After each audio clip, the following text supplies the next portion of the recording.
is a view of the light, a fire burning through the night.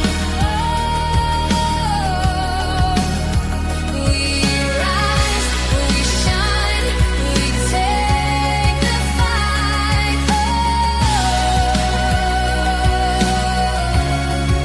A view of the light.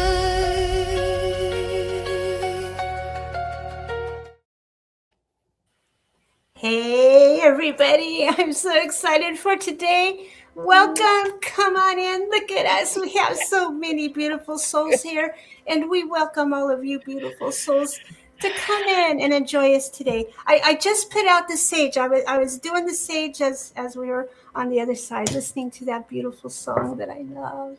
But exciting things are happening here at Spirit Sessions, and you really do want to be subscribed. And would you say the bell thing, Rhonda? Hit the notification bell so you don't miss a show. So you don't miss a show. This is part 2 that we are honored to do. Last week we had Carolani, who was showing us how one of the things we need as feminine is our creativity, our freedom of expression, and things like that. So what do you do if it's been suppressed or something, things to bring out? So she shared with us, and we all share different techniques that we all use. Today, we are continuing this amazing conversation with Dr. Amber Mele'ha Wolf. Yeah, woo, woo, woo, woo. I'm so excited. Today, the story takes a deeper turn. We get to hear some of the exciting history of the divine feminine as brought to us from our star mothers, among other things. Just me, that's the one I tapped into. You know what I mean? So without further ado, let's jump into it. Amber Wolf, welcome. Welcome. Thank you, beautiful goddesses, for having me here, having Pele and I here. Great story about this. I was on the Big Island in 2016 or 17 for an event called Return to Lemuria. And I had only been channeling the Star Mothers for about 6 years, yeah. Not that long in terms of everything that's evolved, but we went into the shop, like gift shop thing on the in the national park, Volcanoes National Park. Awesome. We spent the morning there with Kahuna Kale'iliahi and I remember the Star Mothers and Lee Carroll and Cryon, of course. Yeah. And so we went in this beautiful national park museum, and at the, poking around, just looking at things, beautiful things. And at the end of the hallway, it had been an old building with lots of little rooms. I think it was an office before it became more of an art gallery, and all local artisans. And so at the very end of this long hallway with all these little rooms was Pele, and she was looking right at me, just like that. And, I thought, oh no, just look at it, just enjoy it, just, yeah. And I did. And I left without it.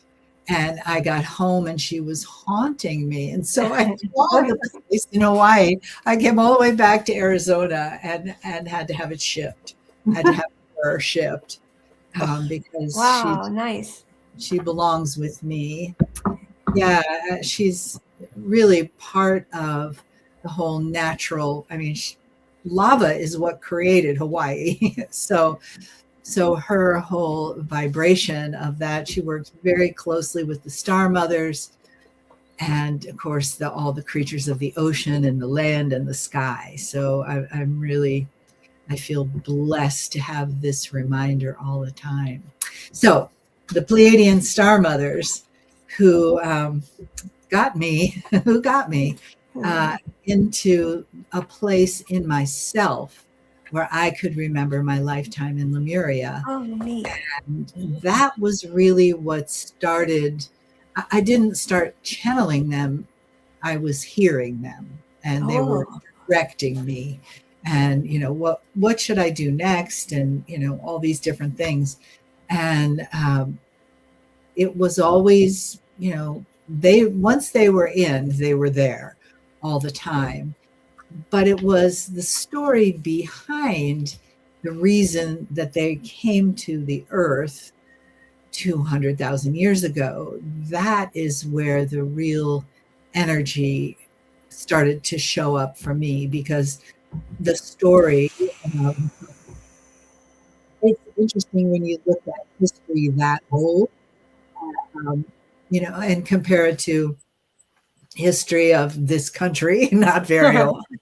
Um, and then history of civilizations like the Egyptians and the East Indians and the Asians, and their civilizations are like 5,000 years old, although we do know that there's a temple that's 10,000 years old. The goddess temple in Asia is 10,000 years old, but not 200,000. So that's kind of become my point of reference for all of this, and how long it takes to develop a civilization and all the changes that it goes through in the meantime, and that we have waves of change all the time. I mean, we can even just look at a couple hundred years in our country. I think it's 250 years this year is the anniversary of, I won't get into that because I get on a box about that, for that. But in 200,000 years, and the interesting thing is that the Pleiadians don't count. The beings that are not embodied don't count on a calendar. Right. We do. Yeah, not the same. And so we say X number of years, or next week, or yesterday, or this morning. And there's no way we can relate to sort of that fifth dimensional, sixth, seventh, 10th dimensional time and space that, we don't have in this form. But their plan was, as they connected with Gaia, who she herself is a sentient being, asked her if she would be up for holding the consciousness of the divine feminine and beginning again to bring that into the world. So when you think about what else was going on in this world 200,000 years ago, not much, right? Not much. So well, I'm thinking, was that the time, people like Greg Braden, etc., they talk about our brain changing, like in the space of, 10 generations, etc., and which is, creating structures where we can easily access more of the multi dimensions. Is that time, or I might be getting that wrong? Well, honestly, I don't think there's a wrong there. I think that, and if we really go into multi dimensions, who knows how many things were happening at once, right? I believe that as humans, we went through a time where we didn't need to struggle to survive, where the climate was nice and there was food, and, we had a language, and we watched nature go through all her phases, and we moved in harmony with that.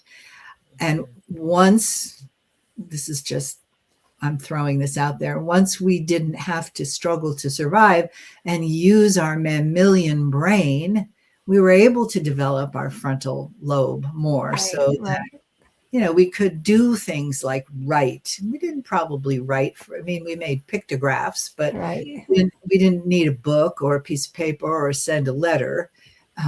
So once we, sort of came down from that, Maslow's hierarchy of needs, we had to have food, clothing, and shelter before we could even have any connection to spirituality that wasn't outside of, oh, look, the sun came up again today. So I feel like that's when we made a shift.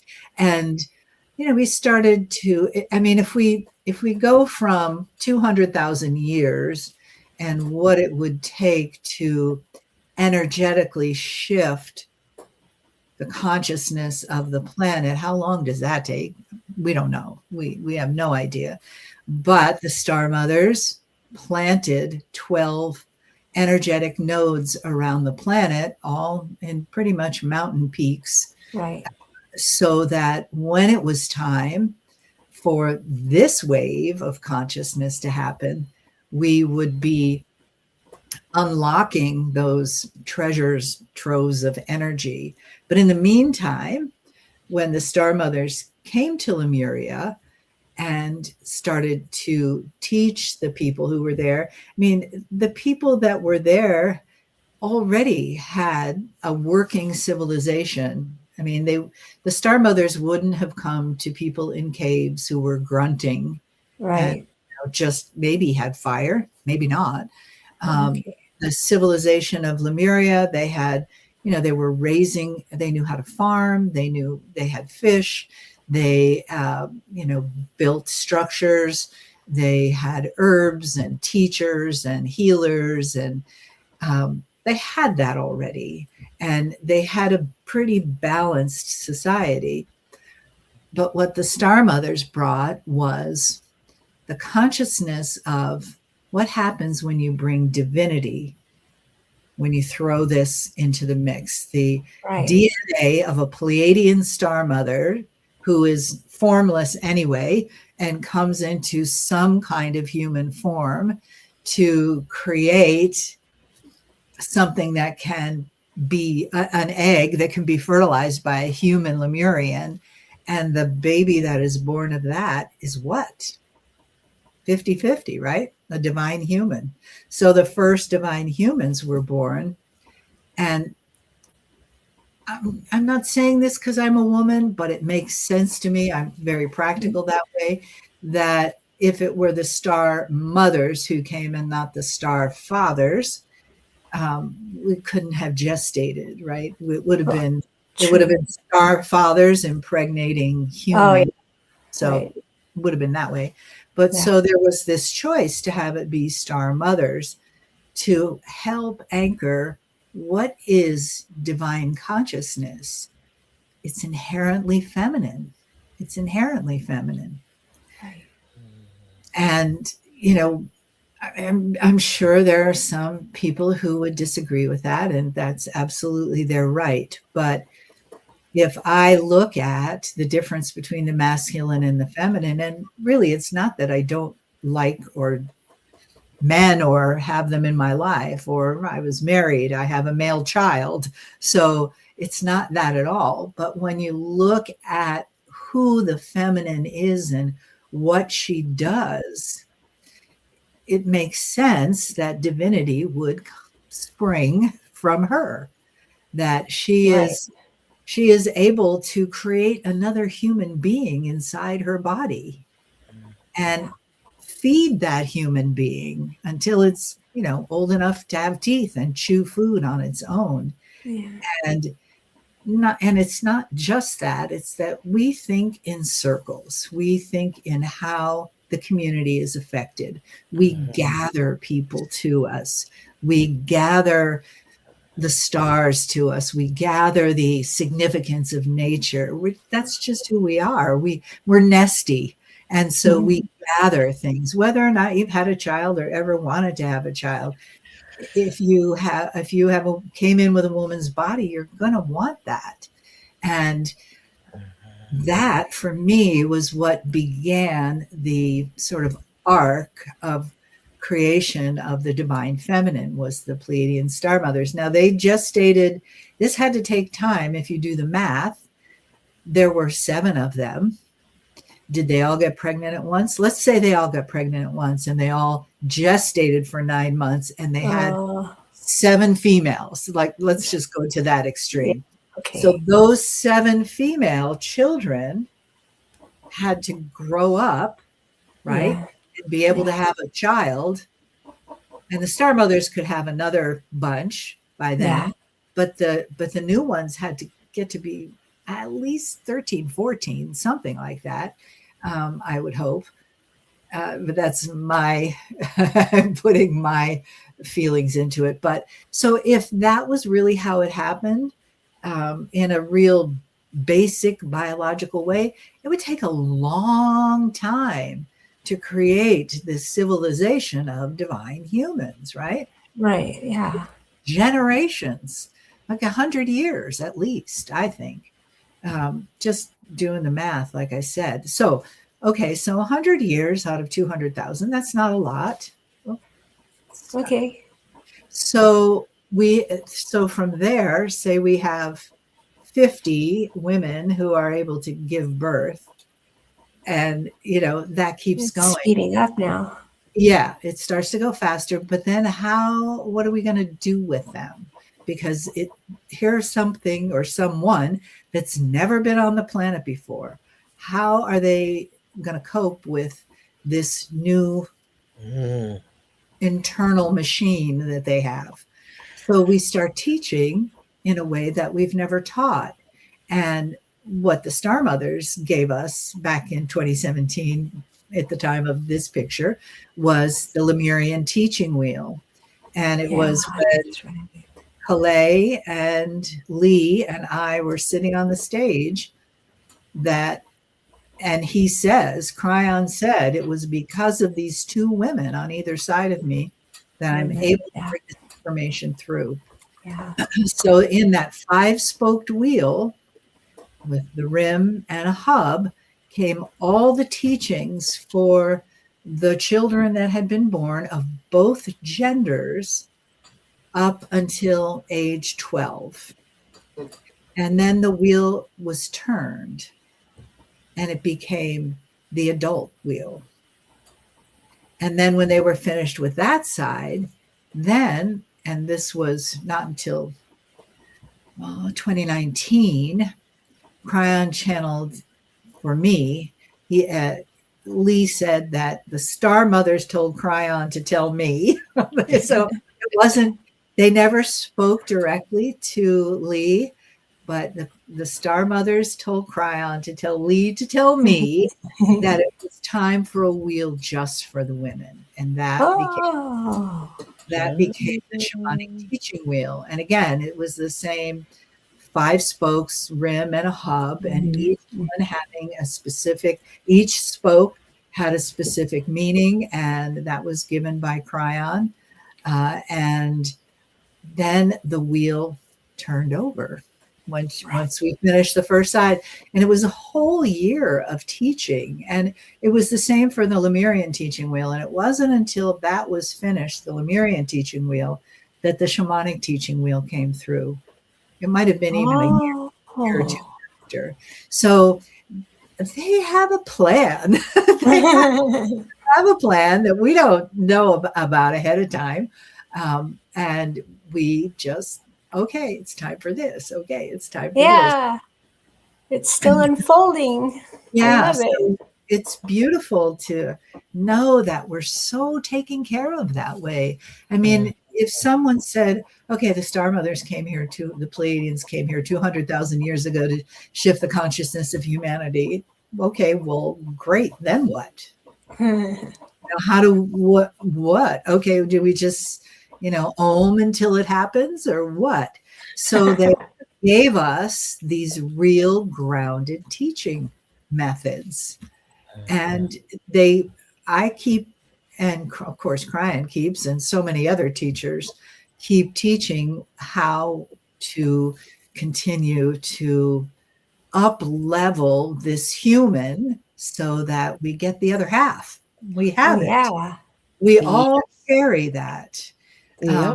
Exactly. That's beautiful. We can dip our toe into a blissful state, occasionally, when something is gifted to us or through us, but it's being able to sustain it and weave it into life in kind of a practical way. That's enlightenment. That is enlightenment, to get to know who we are, like any true initiations. It sounds like you're talking about initiations, making us more us. Yeah, exactly. And I firmly believe that I was chosen to do my part of it because I'm so very practical. Okay. I have a Taurus sun, Taurus rising, Oh. Capricorn moon. I mean, really, Oh. really grounded. And yet, all these amazing teachings come through me, and I never question them. I just am blessed all the time. And what that did for me began something called the Lemurian Sisterhood. And the Right. subtitle of that is Honoring and Empowering the Divine Feminine. Because we know we're women, but none of us, I can say this fairly surely, have been raised knowing that we are divine, that women are divine, that we are. I have this little sign on my desk. Oh, I love it. Yes, that we are worthy of being in the world as equal and teachers of divine feminine. Coming from a Christian background, I know that it wasn't until recently that we were even like shown, even though it's in the scriptures, that wisdom, divine wisdom, is called Sophia. Yeah.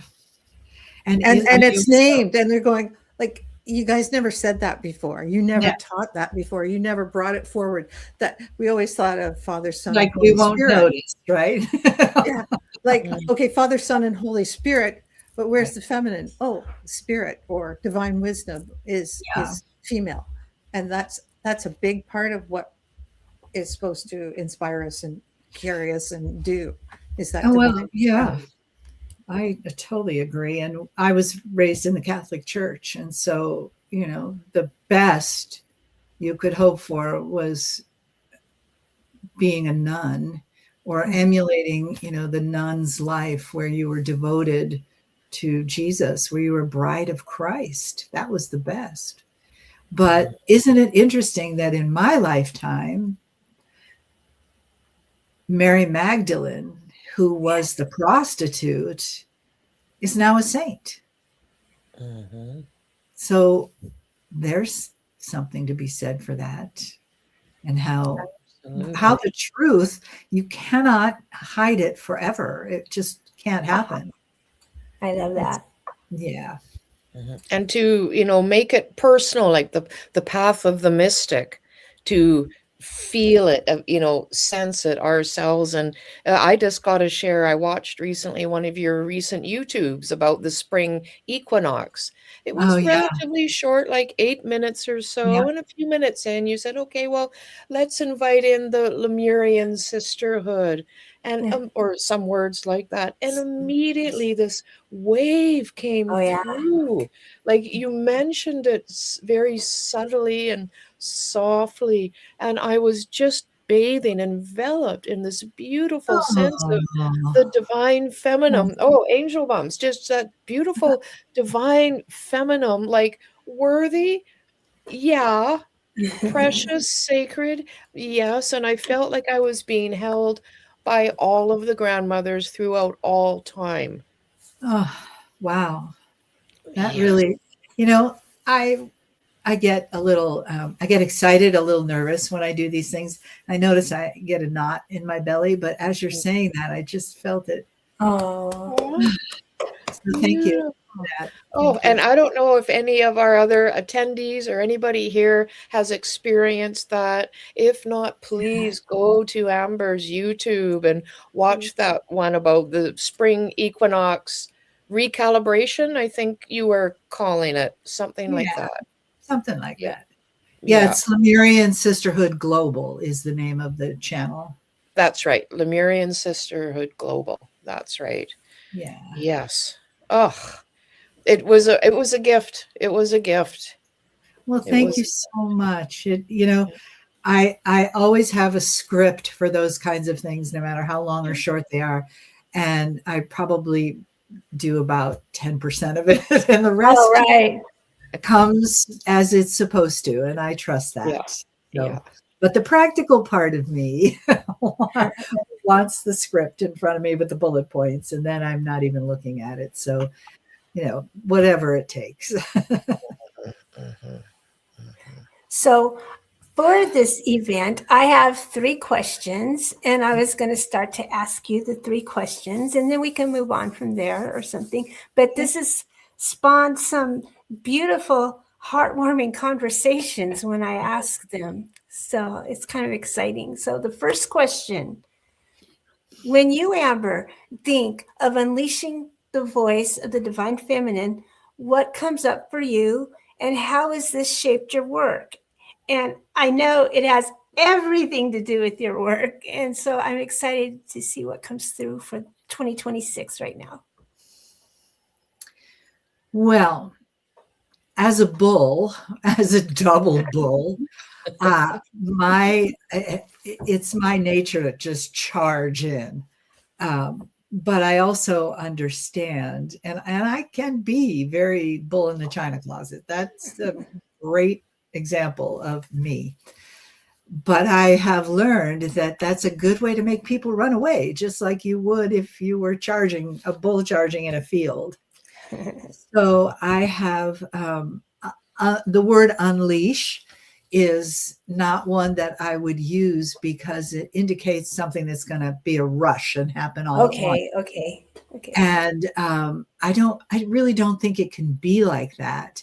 I honestly don't think this form could hold that vibration if we just like flipped a switch and suddenly we were living in 50% divinity and 50% humanity. We're probably living in like 90-10 or maybe 80-20. So I think it's a process. I'd like to get as much of it done in this life as I can. Yes. But we just, we don't know. Yes, we don't want to go backwards. No.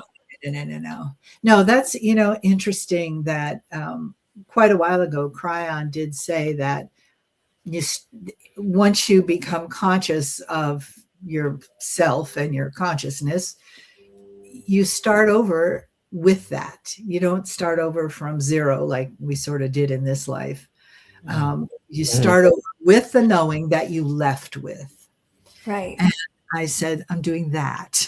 I'm doing that. So I'm programmed for that. But the divine feminine, I don't think it needs to assert itself either. I think it's more of a self-realization that it happens here inside. It doesn't, and of course that will affect what we do outside. Right. But I'm basically really an introvert, and it's been a lot for me to get up on a stage following someone like Lee or Greg and having the audience look at me, and in their mind they're comparing me and like how long till she's done, or no. nearly as interesting as those guys, or whatever my mind is making up.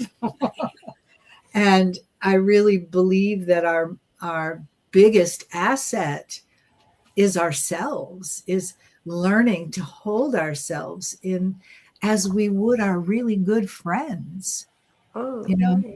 Would we let our friends talk down to themselves? No. Would we allow our friends to have a pity party? No.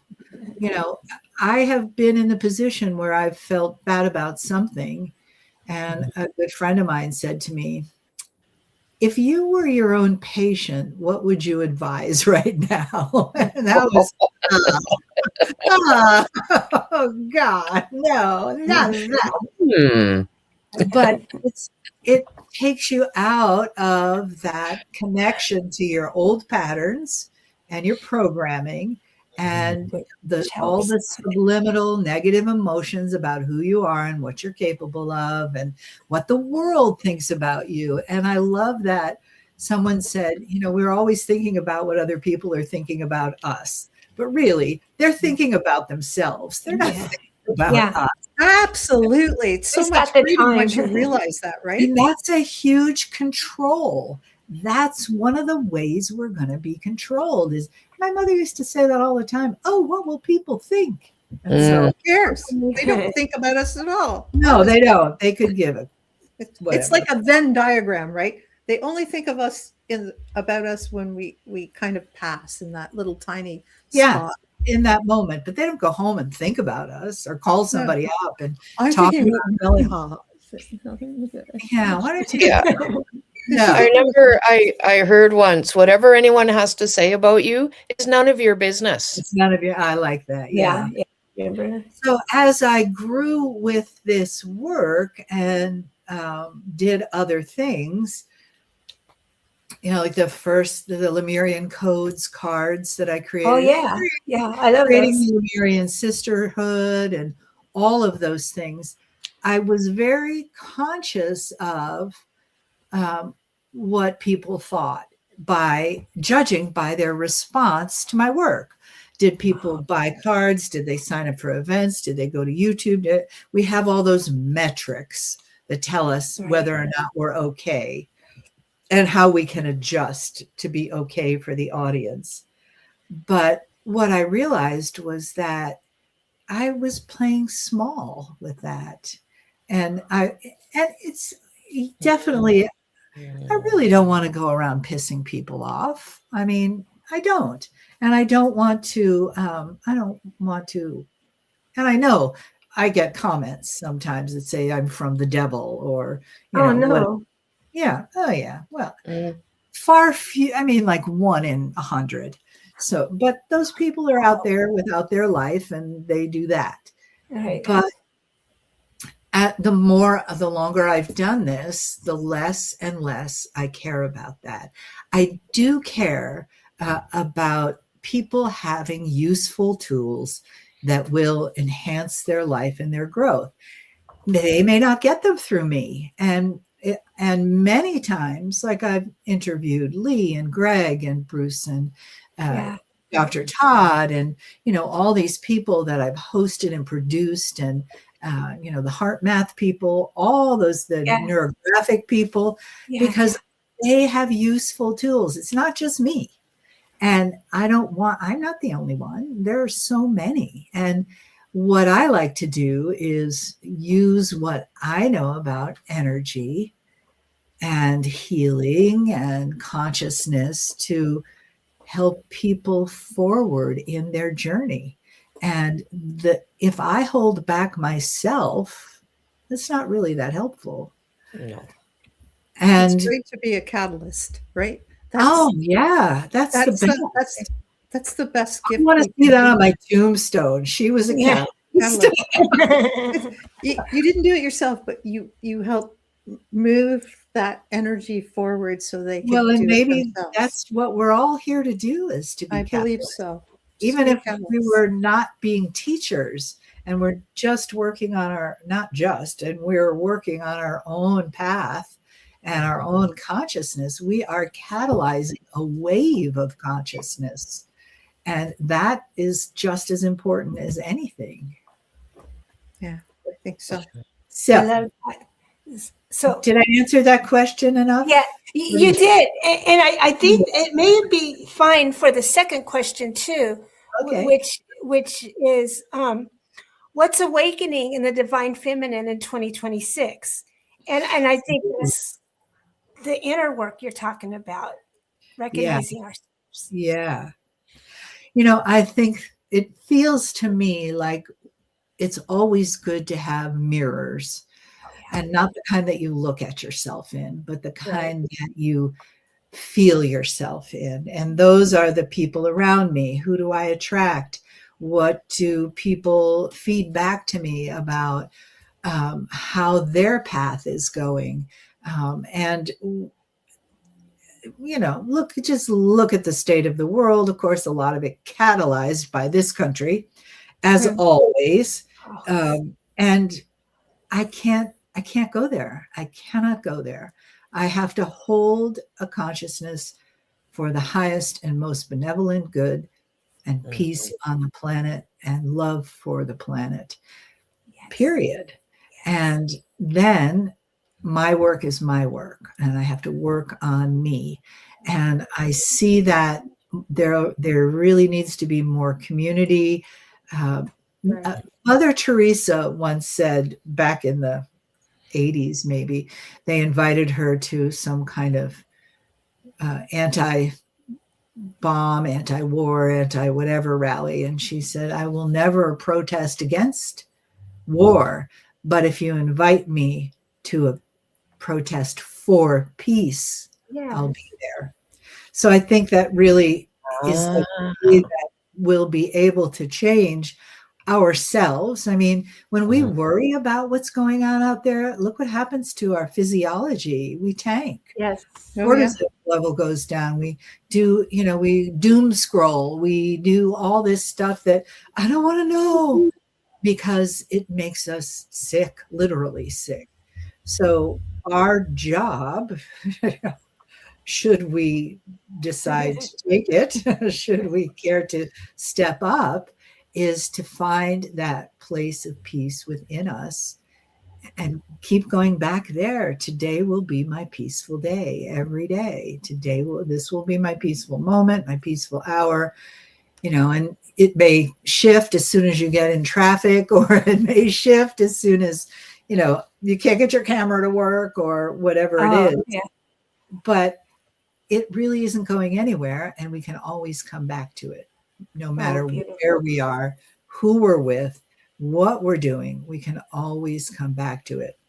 And one of the things that in the course, The Next Lemuria, that my book is based on, that we did a big work on, was pleasure. And how the old paradigm of pleasure was like numbness. And the new paradigm of pleasure is awakeness. Like, I really want to feel clear in my head. I really want to feel vital in my body. And yeah, massage is pleasurable. And the word pleasure is not dirty. It's not a bad word to say. It's not like, we have to have pleasurable sex in order to have pleasure in our lives. That pleasure can come in so many ways. So I have made it my mission, and I don't stick to this all the time, because I really don't think sticking to any one thing is that healthy, is to say the word pleasure more often. Like when I go to the post office and the people say, have a nice day, and I'll say, it's been a pleasure. Yeah. Or the grocery store guy, my little friend Kevin, have a nice day. Thank you, Kevin. It's been a pleasure. And just say that word. It's been a pleasure. It's been a pleasure having dinner with my friends. Do I usually say that? No, I say thank you. Yeah. It's my pleasure. Yeah, it is my pleasure. Anybody cooking for me is my pleasure. So I love that. I see us in 2026 as really behaving in a way that exudes our consciousness to the world, because we can't just keep it in here. It takes much longer for things to happen. So as we say stuff like that, or do y'all know about the monks that walked across the United States? Yeah, isn't that exciting? Yeah, and they're in Sri Lanka right now. Yeah. They that's what they say, that every day you write, today will be my peaceful day, and you have to write it. You can't say it, because it involves your brain hemispheres and your kinesthetic, and you're saying it. So I have a little book next to my bed, and sometimes I have to go back, because I get up and I go back and write, today will be my peaceful day. Today will be my peaceful day. And I mean, so simple. So simple. I love that. Well, that actually, go ahead. I'm just thinking, I find pleasure and peace. Or peace is pleasurable. Yes. Isn't it? Yeah. Yeah. So 2026, and right now, Uranus is leaving Taurus and will never come back in my lifetime. Is that a good thing? It's a really good thing because Okay. the planet, because it moves, Same. the slower moving planets and the further moving planets have very intense effect on us, like Saturn. When we do our Saturn return every Right. 7 to 29 years, it's Yeah. always a very intense time. So Uranus is moving out of Taurus, where it's been for, I don't know. Oh, since 2018, I do know. And if you think about your life, my life since 2018 has been, so much work. Not that there weren't wonderful things also, but there were also very intense things. Like I had a head injury, and I got something called valley fever, which is I know. That's terrible. it's in the dirt here. I had them at Yeah. the same time. Oh, So, gosh. it's that kind of stuff. Plus, having to be in front of the camera like this. And it was a lot of trial. I mean, fortunately, it's not like that now, but that's how it started. That's how 2018 started for me. So today, it's in the end of Taurus. And I think everyone will feel that because it's moving into Gemini, which is an air sign, and it's much lighter. And the effect that we'll feel over the next, is it 8 years? How many? Let's see, 2018, 8 years. 8 years. So over the next 8 years will be the Gemini. And Gemini is a twin, so there's Castor and Pollux, and they're not the same. One is like the happy twin, and the other's like the pensive twin. Not bad, but so you may feel like you're moving forward, but then you get a setback. But it's not like Taurus where you feel like, oh God, this rut is just so deep. So Eeyore sign sometimes, I think. see that. I see it. I mean, I really see it as good. And the political world is doing what it does. And I notice the gas prices go up, the gas prices go down, the gas prices go up, the gas prices go Not down. based in reality of anything. It's just based happens. in the reality of the billionaires' pockets, and we can't do anything about it. So we just drive less. There's nothing I don't want to discuss it. I mean, somebody texted me the other day and said, do you know how much I just had to pay for gas? I said, no. No. So we don't drive as much. No big deal. Walk. It's better. I really don't. I mean, I drive like every 4 days or 5 days. I drive a few miles, but that is not the point. The point is, what good does it do me? Does it do any of us to feel the upset of that? I think one thing that we'll have to face, all of us, is what the data centers are doing to the planet and how much we love. Yeah. I noticed on Facebook this morning, there was a little comment on the bottom of, I watch animals. That's, dogs, corgis. My son has corgis, so I watch all those corgis. Oh, neat. And cats. And sometimes the cows from Scotland, with the furry. The big Highland cows. Yeah. Oh. I mean, really. But this one was lions, and the little baby lions, one of them barked. I thought, that's weird. But then a little thing popped up on the screen and said, this is created by AI. Do you want to have more to say about what AI does in your future? Yeah, of course I do.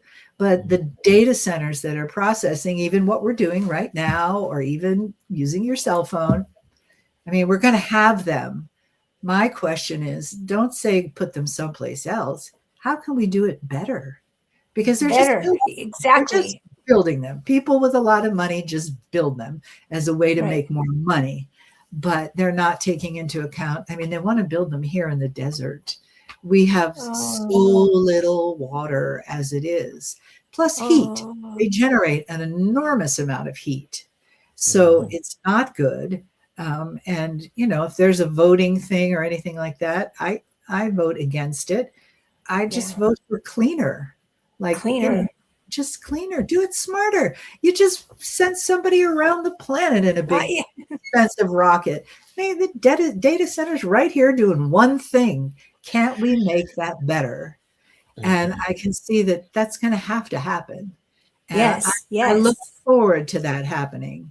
and I am behind that happening. So that's one of my 2026 visions, and I see that there are a lot of other there are a lot of people who are really interested in farming and keeping good agriculture alive, and I love that. Those are the other people I follow on Instagram, are organic farmers. And how can we, I was in the grocery store a few weeks ago, and this is the desert. There are green trees right there, but on the ground, no grass. It's just sand or gravel. And the reason those trees are alive is because they're irrigated. If there were not, there'd just be cactus. So we like trees. So I was in the grocery store and I picked up this beautiful apple, and I thought, God bless all the people that got this into my hand, because it's coming. It could be coming from Canada, could be coming from Washington. And that's not this time of year coming from California or Mexico.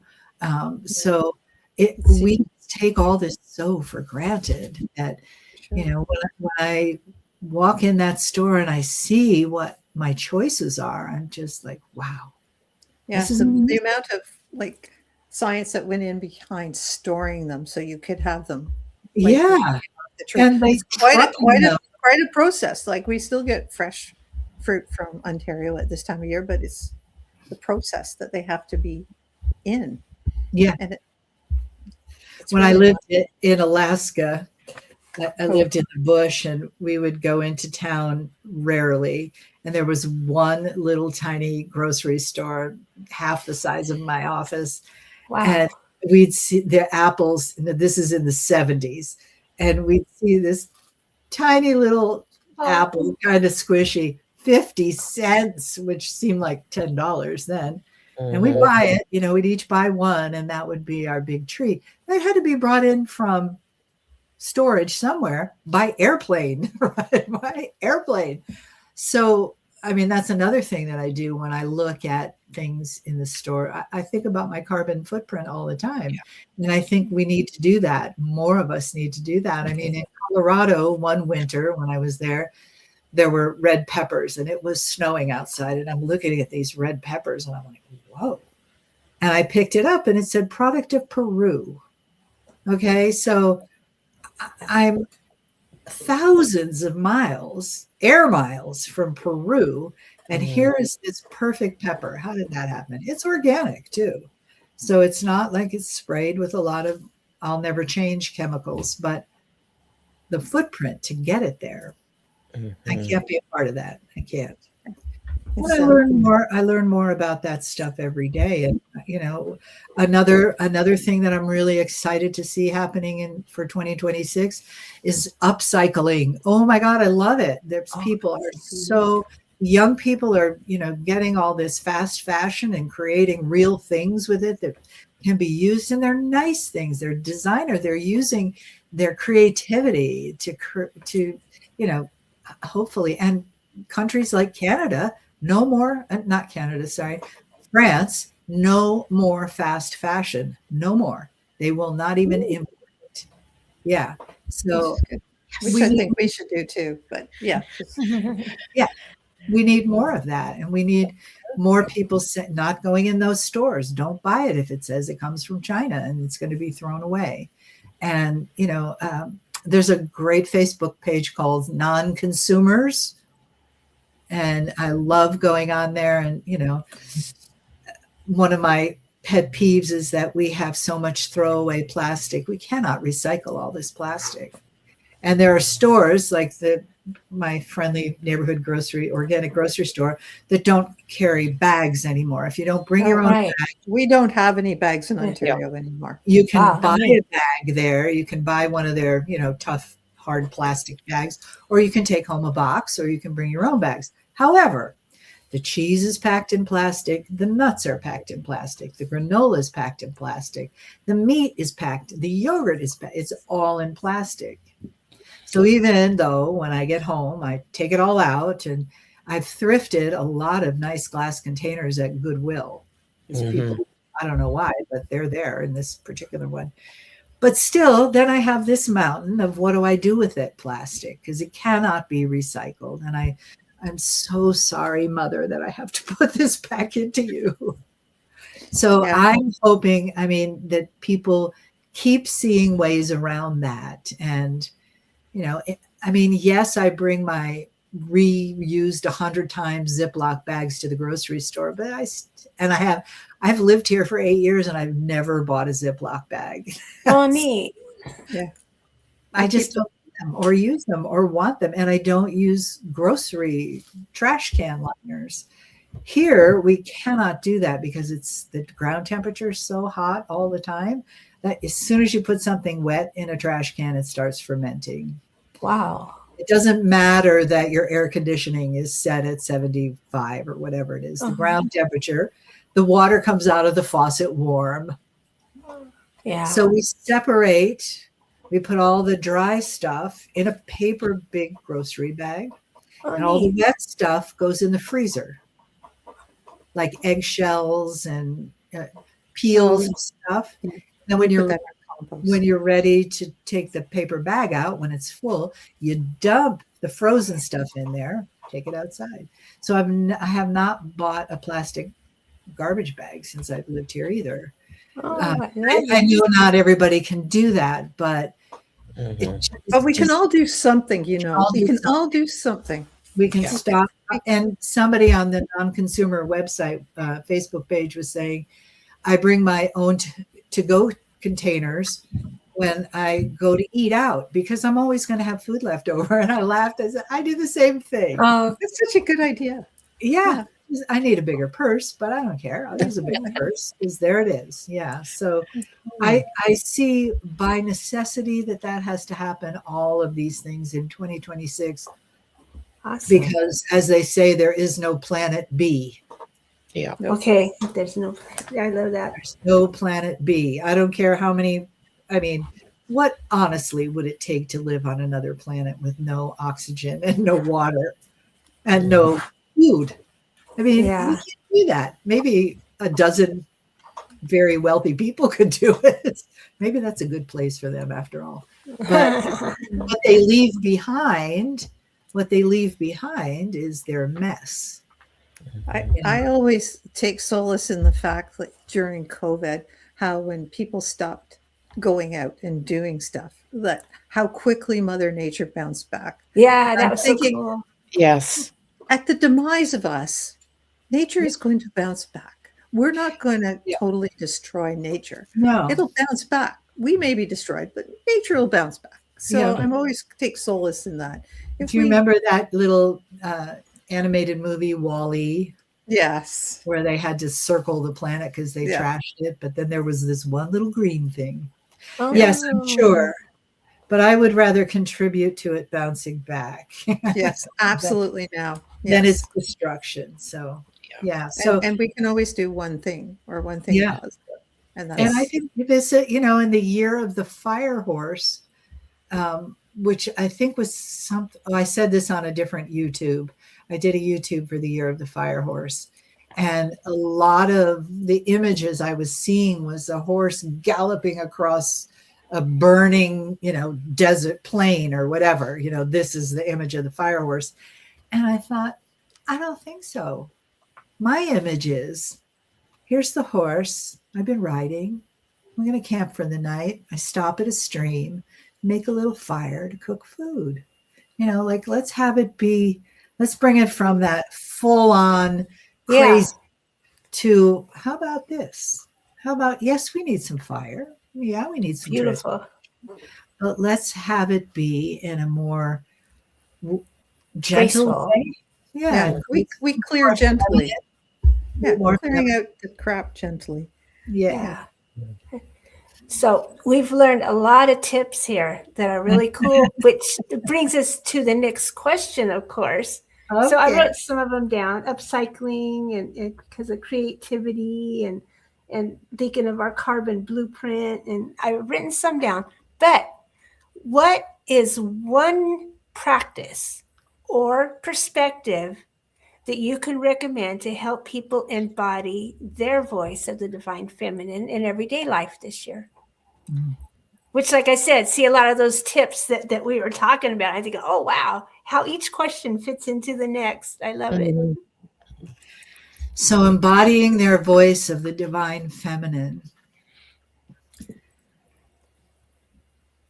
I think that I would have to say it starts with self-love and self-care. Because if we don't have that, all that other stuff, it won't last. You know, we won't, it'll be fun for a while, but it won't last. And the hardest thing is doing that for ourselves. Like, what do I need right now? I know I said I would go to the grocery store.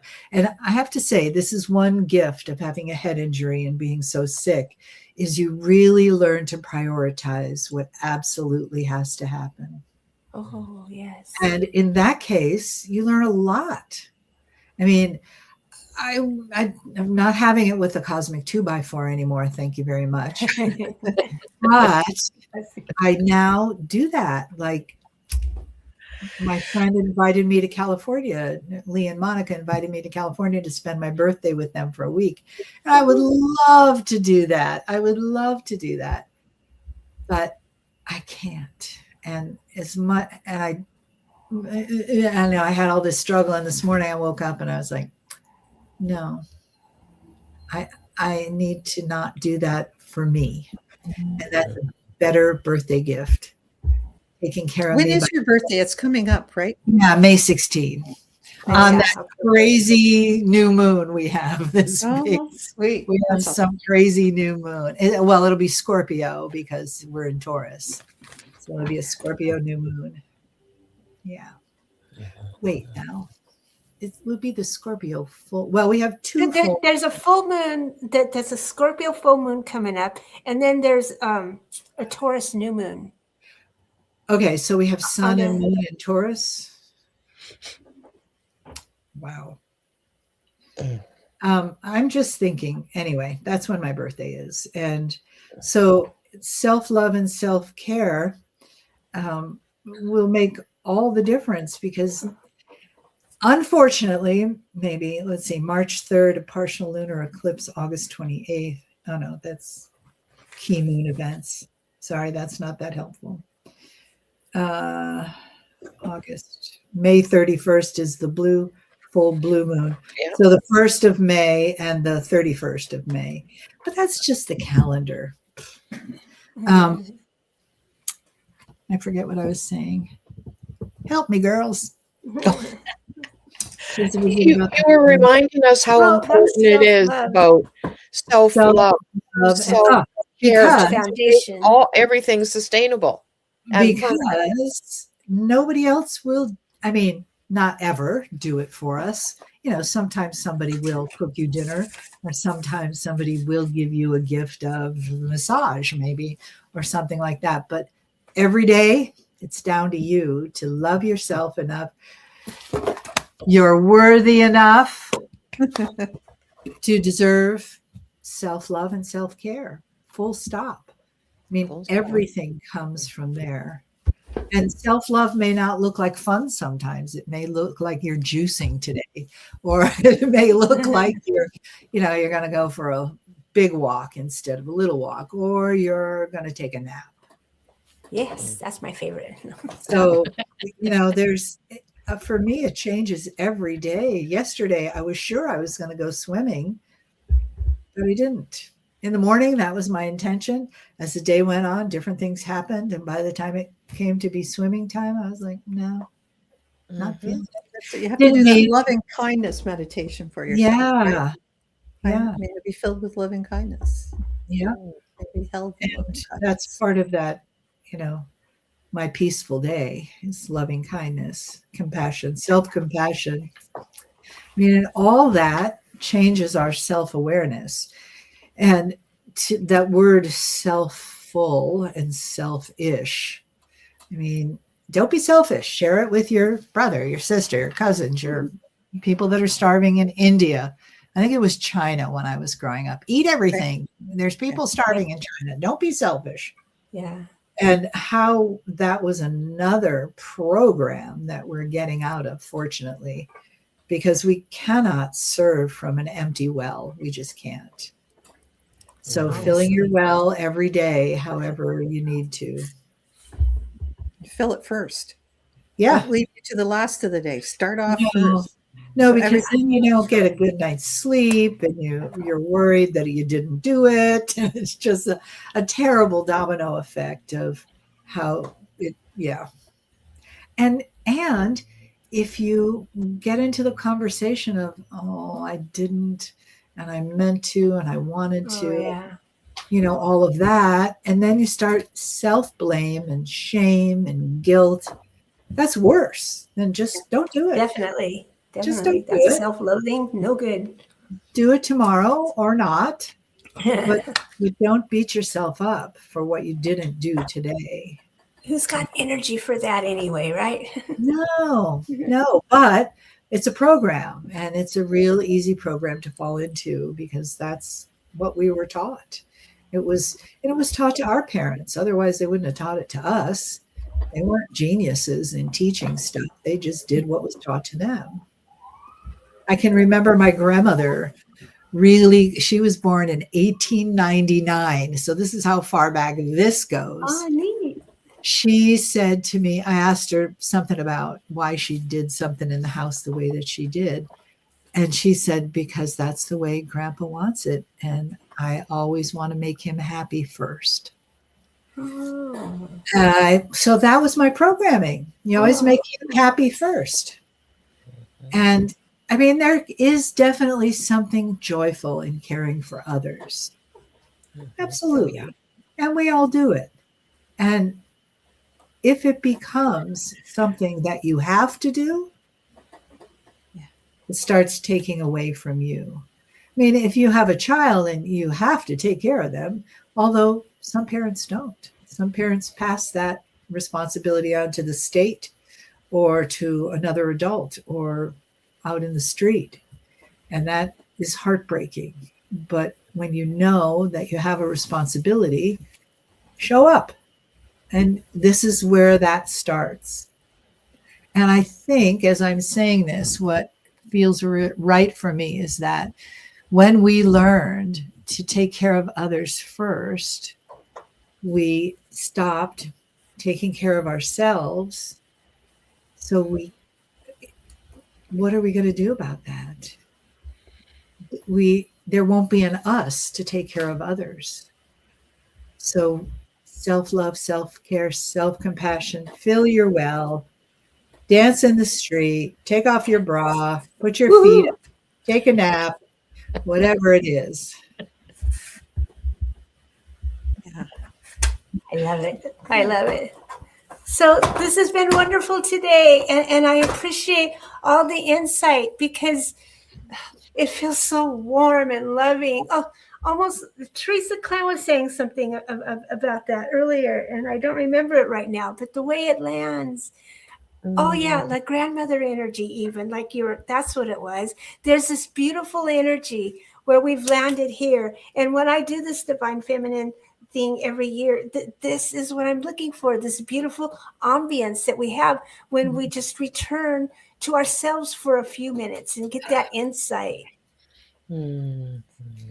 Yeah. So Amber, where can people who are watching find you? I mean, your links are in the video description and in the podcast description. You can find me here in Tucson if you're ever in Tucson. I come in the winter because I hear, like, my one friend who lives in Phoenix says the only thing a lighter skin than a Canadian in the wintertime is somebody from Phoenix, because we never go outside. You never go outside. Well, Phoenix can actually be hotter than Tucson, even though we're a couple hours south. We're higher in elevation, and we're not all paved everywhere like Phoenix is paved everywhere.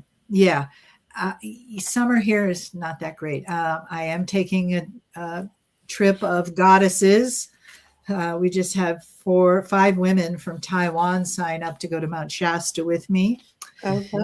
And I will be doing a program with the Shift Network this summer. It's called Lemuria Rising, A New Human Destiny. Oh, nice. Sweet. I'll be broadcasting from Mount Shasta for the first 3 or 4 episodes. So Ooh. all of that stuff is on my website, amberwolfphd.com. Instagram is Lemurian Sisterhood Global. Facebook is my name, or Lemurian Sisterhood Global. I am always happy to speak at events like this. Always, always. So if there are other people listening that have other groups and things like that, I'm happy to come and pray with you.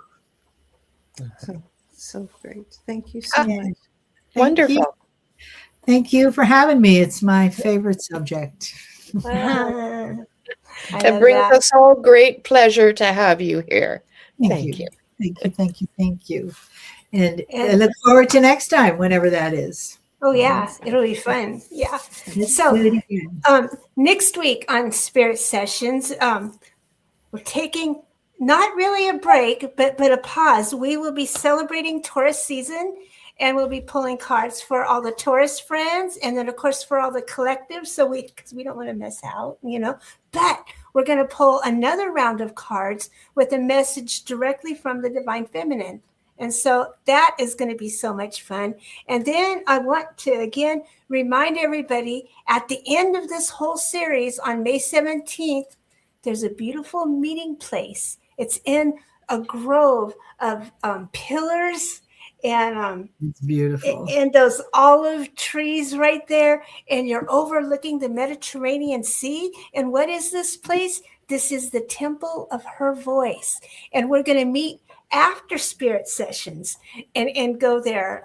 So it's like Spirit Sessions is at 12 noon, and then at Eastern Time, 1:30 is when we're all going to enter. And so there's a link for you all to sign up, and we've been putting it out there. So it's just one click and you're already signed up. And this is his experience. It's not more webinar. It's not necessarily a continuation of what we're doing here. It's an experience that we can all step into and be a part of. Like I'm telling you, the beautiful scenery is not just what you look at. You're going to be in that scenery. And so it's going to be a beautiful space. And I can't wait to share it all with you. May 17th. Sign up now. Yay. Yeah, because there's wonderful gifts and prizes. So sign up. Yeah. So Yeah, there's like a swag bag, but we're calling it temple gifts. Everyone has some temple gifts that we're offering for those that attend. So, woohoo. But thank you again. And happy birthday early to you. Thank you, Ron. My daughter's a Taurus on Monday as well. Oh, yeah. My daughter-in-law last week. I have a house full of Aries and Tauruses. So in my place. Yeah, fun. Yeah. Someday we'll swap those stories. Thank you so much. It's always a pleasure to see you. Thank you, Rhonda. Thank you, Teresa and TK. Thank you. And thank you, audience. It's always wonderful to spend time in a sacred circle with all of you. So cool. Thanks. Thank you. Yeah. This is a view of the light.